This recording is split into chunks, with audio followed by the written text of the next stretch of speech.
कहा था कि जब तक तुम्हारे पास में बैटलफील्ड का एक्सपीरियंस नहीं होगा तब तक तुम इसके बारे में अच्छे से नहीं समझ पाओगे। इसके बाद अगले सीन में हम देखते हैं कि हाओ चुन अपने एक्सपीरियंस वाले पावर का यूज करने के लिए रेडी हो गया था, जिसके बाद हम देखते हैं कि उसके इटर्नल हार्ट से कोई पावर निकलने लगती है, जिसके वजह से ली जेंगजी का पावर इसके सामने कुछ भी नहीं कर पाता। जबकि वहीं हम देखते हैं कि खुद अब ली जेंगजी भी इस बात से काफी हैरान हो गया था और फिर वो कहने लगता है कि ये तो इम्पॉसिबल है। वहीं दूसरी तरफ हम देखते हैं कि बाकी सभी लोग भी इस बात से काफी हैरान हो गए थे और कहने लगते हैं कि आखिरकार इसकी स्पिरिचुअल पावर अचानक से इतनी ज्यादा कैसे बढ़ गई, क्योंकि अब इसके वजह से तो सारा दांव ही पलट गया और अब इसीलिए ये तो सच में बहुत ही ज्यादा एक्साइटिंग है। तभी हाओ चेन ली जेंगजी से कहने लगता है कि ये बैटलफील्ड के एक्सपीरियंस का पावर है जो कि केवल लाइफ और डेथ का सामना करने से आता है। इसके बाद हम देखते हैं कि हाओ चेन भी अपने डोमेन पावर का यूज करने के लिए रेडी हो गया था, इसीलिए हम देखते हैं कि वो इसमें कोई ज्यादा देरी नहीं करता और फिर आखिरकार वो अपने इस पावर का यूज करके इसके ऊपर अटैक कर देता है। जिसके बाद वहीं हम देखते हैं कि ली जेंगजी भी इसे रोकने के लिए कोशिश करता है, लेकिन हम देखते हैं कि वो इस बार इसे रोकने के लिए कुछ भी नहीं कर पाता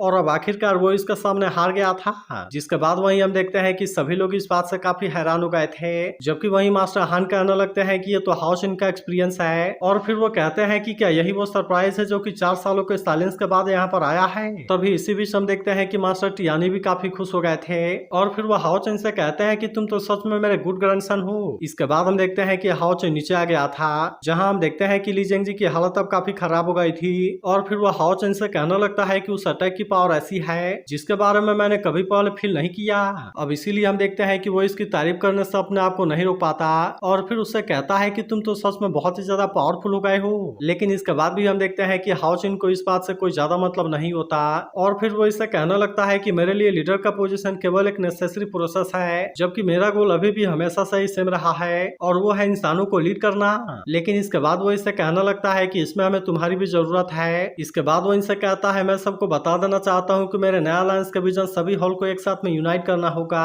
क्योंकि मैं इसमें किसी भी एक हॉल को इसका कोर नहीं बनाने वाला। जिसके बाद हम देखते हैं कि ली जेंगजी इसकी ऐसी बात सुनकर हंसने लगता है और फिर इससे कहने लगता है कि यहाँ पर हर कोई तो सेल्फिश है, लेकिन तुम्हारा आइडिया सच में बहुत ही आइडियल है। जिसके बाद हम देखते हैं कि हाओ चेन इसके सामने आता है और फिर वो इसे कहता है कि हमें आइडियल्स में बिलीव करना चाहिए और फिर वो इसे उठाते हुए कहता है कि तुम मुझे इस पॉइंट पर आ जाने दो। तभी हम देखते हैं कि ली जेंगजी भी अपने प्रॉमिस के बारे में याद करने लगता है, जहां उसने हाओ चेन और सार से कहा था कि अगर तुमने फ्यूचर कंपटीशन में मुझे हरा दिया तो फिर मैं तुम्हें अलायंस का नया लीडर बनने के लिए पूरी तरह से सपोर्ट करूंगा। अब इसके बारे में याद करके ली जेंगजी उससे कहता है कि मैं इसमें हार गया और अब इसीलिए फ्यूचर की जिम्मेदारी मैं तुम्हारे लिए छोड़ता हूँ। जिसके बाद वहीं हम देखते हैं कि सभी लोग इस बात से काफी हैरान हो गए थे और कहने लगते हैं कि ये तो हाओ चेन इसमें जीत गया और इसीलिए ऐसा लगता है कि हमने इसे पूरी तरह से मिस जज कर दिया था। जिसके बाद वहीं हम देखते हैं कि हाओ चेन के सभी साथी भी इस बात से काफी खुश हो गए थे और लिन सिन कहने लगता है कि मैंने तो पहले ही कहा था कि हमारे लीडर इसमें जरूर जीतेंगे। जिसके बाद वहीं हम देखते हैं कि आखिरकार जीडिया ने भी इसके बारे में अनाउंस कर दिया था और अब इस तरह से डॉन ऑफ लाइट को इसमें 640 पॉइंट मिलते हैं और अब इस तरह से हम देखते हैं कि आखिरकार डॉन ऑफ लाइट नंबर 1 पर आ गया था। तभी जीडियन कहने लगता है कि अभी भी इसमें 2 प्लेयर बचे हुए हैं और इसके बाद वो हाओ चेन और सायर से पूछता है कि क्या तुम इस गेम को कंटिन्यू करना चाहते हो, लेकिन तभी हम देखते हैं कि सायर ने इसके लिए पूरी तरह से मना कर दिया था। जिसके बाद हाओ चेन उससे कहने लगता है कि डीमन हंटिंग ट्रायल में तुमने मेरे लिए गेम को गिव अप कर दिया था और अब इसीलिए आज मैं चैंपियनशिप को तुम्हें देने वाला हूँ। लेकिन तभी उसके ऐसी बात सुनकर सायर उससे बेवकूफ करने लगती है, क्योंकि ऐसी कोई भी चीजें उसके लिए मायने नहीं रखती। जिसके बाद हम देखते हैं कि हाओ चेन इसकी बात सुनकर काफी खुश हो जाता है और फिर वो तुरंत इसे अपने गले से लगा लेता है। इसके बाद वो इसे कहता है कि तुम्हारे फीलिंग्स इंपॉर्टेंट हैं और इसीलिए मैं चाहता हूँ कि तुम्हारे मेमोरी में कोई भी ग्रीवेंस ना हो। इसके बाद अगले सीन में हम देखते हैं कि जीडिया ने भी आखिरकार इसके बारे में अनाउंस कर दिया था और फिर अनाउंस करता है कि इस बार के चैंपियन सायर है। जिसके बाद वहीं हम देखते हैं कि इसके बारे में सुनकर सभी इस बात से काफी खुश हो गए थे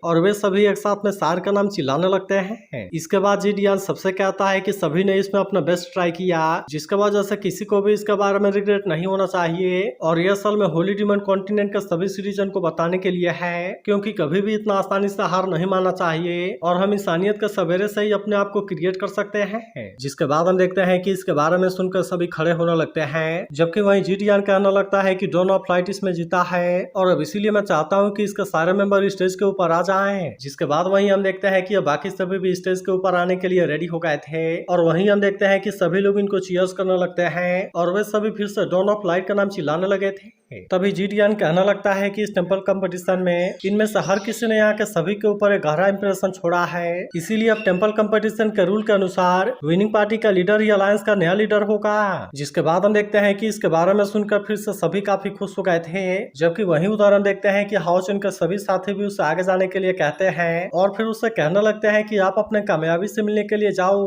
तभी हम देखते हैं कि इस बात से सभी काफी खुश हो गए थे और वे सभी फिर से इसका नाम चिल्लाने लगते हैं। लेकिन तभी इसी बीच हम देखते हैं कि हाओचुन का फ्रेंड भी यहाँ पर आया हुआ था, जो कि इसे देख सच में काफी खुश होता है और फिर वो इसके बारे में याद करते हुए कहता है, मैं इस बात से खुश हूँ कि तुम इतने दूर आ गए हो। वहीं दूसरी तरफ हम देखते हैं कि यहुआ भी इस बात से खुश था, जिसके बाद हम देखते हैं कि वो इसके साथ में बिताए हुए पलों को याद करने लगता है, जहाँ उसने उसे कहा था कि तुम मेरे प्राउडेस्ट स्टूडेंट हो। वहीं दूसरी तरफ हम देखते हैं कि मास्टर सेंग्यू भी इसके बारे में सोचकर काफी खुश होने लगता है और फिर वो कहने लगता है कि मैं तो तुम्हारे बारे में बिल्कुल सही था। इसके अलावा हम देखते हैं कि अलायंस के लीडर भी इस बात से काफी खुश होते हैं और वो कहता है कि तुम्हारी अचीवमेंट तो सच में बहुत ही अमेजिंग है। तभी इसी बीच हम देखते हैं कि मास्टर चियू भी इस बात से काफी खुश होने लगते हैं और फिर वो कहने लगते हैं कि हाओचुन मुझे तुम्हारे ऊपर गर्व है। इसी के साथ हम देखते हैं कि मास्टर हान भी इस बात से काफी खुश होते हैं और फिर वो कहते हैं कि इंसानों के फ्यूचर को लीड करना अब तुम्हारे ऊपर है। इसके बाद वो कहने लगता है कि जब कभी भी हमारे ऊपर कोई मुसीबत आया तुम हर बार हमें बचाने के लिए हमारे सामने खड़े हो गए। जिसके बाद जीडियन सभी से कहता है कि चलो हम हाओचुन को इसके लिए कांग्रेचुलेट करें, क्योंकि आखिरकार अब वो अलायंस का नया लीडर बन गया।